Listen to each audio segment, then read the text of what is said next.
አህጉራዊና ሀገራዊ መረጃዎችን ነው። የመካከለኛው ምስራቅ ውጥረትና የዲፕሎማሲው ትንቅንቅ ፓኪስታን በአሜሪካ፣ እስራኤልና በኢራን መካከል ያለውን ፍጥጫ ለማርገብ የሳውዲ፣ የቱርክ፣ የግብጽ ፕሬዝዳንቶችን ስብሰባ ጠርታለች።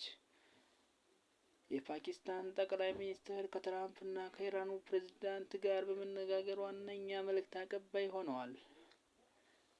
የኢራን የጨለማ ማስጠንቀቂያ ኢራን ጥቃቱ ካልቆመ በሆርሙዝና በቀይ ባህር ስር የሚገኙ ዓለም አቀፍ የኢንተርኔት ኬብሎችን በማቋረጥ ዓለምን ከዲጂታል ግንኙነት እንደምትገነጥል አስጠነቀቀች። የነዳጅ ዋጋ ንረት የሆርሙዝ ሰርጥ በመዘጋቱ የዓለም የነዳጅ ዋጋ ከ50% በላይ በመናሩ በዓለም ኢኮኖሚ ላይ ከፍተኛ መናጋት አስከትሏል። የትራምፕና የኔታንያሁ ዛቻ ዶናልድ ትራምፕ የኢራንን የነዳጅ ማዕከል ካርግ ደሴት የመቆጣጠር ፍላጎት እንዳላቸው ሲገልጹ፣ ኔታንያሁ ደግሞ በደቡብ ሊባኖስ ያለውን ይዞታ እንዲያስፋፉ ለጦራቸው ትዕዛዝ ሰጥተዋል። ሀገራዊና ቀጠናዊ ዜናዎች በሀገራችን የ51 ኮሌጆች መሰረዝ የትምህርትና ስልጠና ባለስልጣን ጥራት ለማስጠበቅ ባደረገው ክትትል በዳግም ምዝገባ ስርዓት ያልተመዘገቡ 52 የግል ኮሌጆችን ከዘርፉ እንዲወጡ ወስኗል። ለምሳሌ ያክል አፍራንቃሎ፣ አቢሲኒያ፣ አገሙድር ኮሌጆችን በዝርዝር ውስጥ ይገኙበታል። የአውቶቡስ ታሪፍ ጭማሪ በአዲስ አበባ በኤሌክትሪክ አውቶቡሶች ላይ የተደረገው የጭማሪ ታሪፍ ነዋሪዎችን አስቆጥቷል። ትራንስፖርት ቢሮው ጭማሪው ለጥገናና ለአስተዳደር ወጪዎች መሆኑን ገልጿል። የሶማሊያ ውጥረት የአፍሪካ ህብረት በደቡብ ምዕራብ ሶማሊያ እየታየ ያለው አለመረጋጋት ለሀገሪቱ አንድነት ስጋት በመሆኑ ባለድርሻ አካላት እንዲወያዩ ጥሪውን አቅርቧል።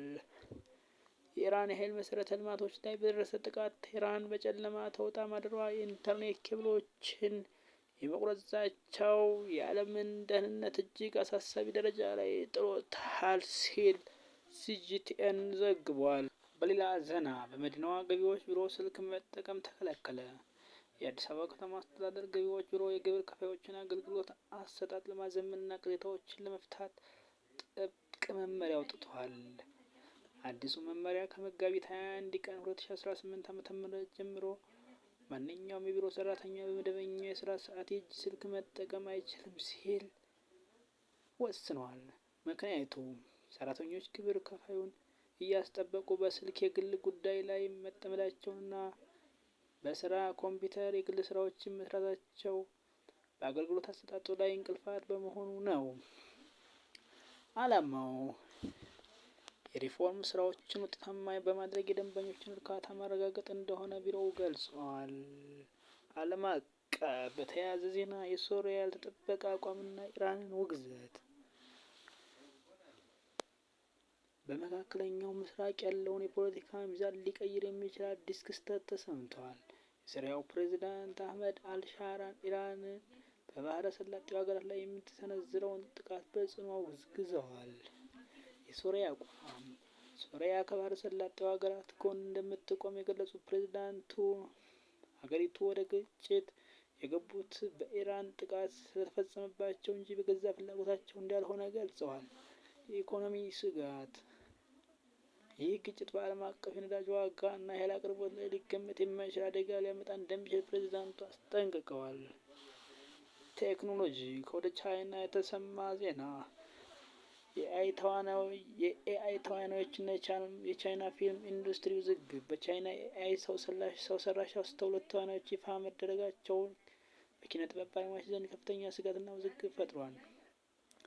ዲጂታል ኮከቦች ቺን ሊዩ እና ሊን ሺያን የኤአይ ተዋናዮች ከእውነተኛ የፊልም ኮከቦች ጋር በሚያስገርም ሁኔታ የሚመሳሰሉ ሲሆን በማህበራዊ ሚዲያዎችም ከአድናቂዎች ጋር መገናኘት ጀምረዋል። የባለሙያዎች ስጋት ቴክኖሎጂው ወጪን ቢቀንስም እንደ ሜካፕ ባለሙያዎችና ረዳት ተዋናዮች ያሉ የዘርፉ ሰራተኞችን ከስራ ያፈናቅላል የሚል ስጋት የፈጠረ ሲሆን ክርክሩ ጥበብ የሰው ልጅ ነፍስና ስሜት ይፈልጋል የሚሉ ተቺዎች ከቴክኖሎጂው ወረራ ጋር ትንቅንቅ ላይ መሆናቸውን የቻይና ሚዲያዎች ዘግበዋል።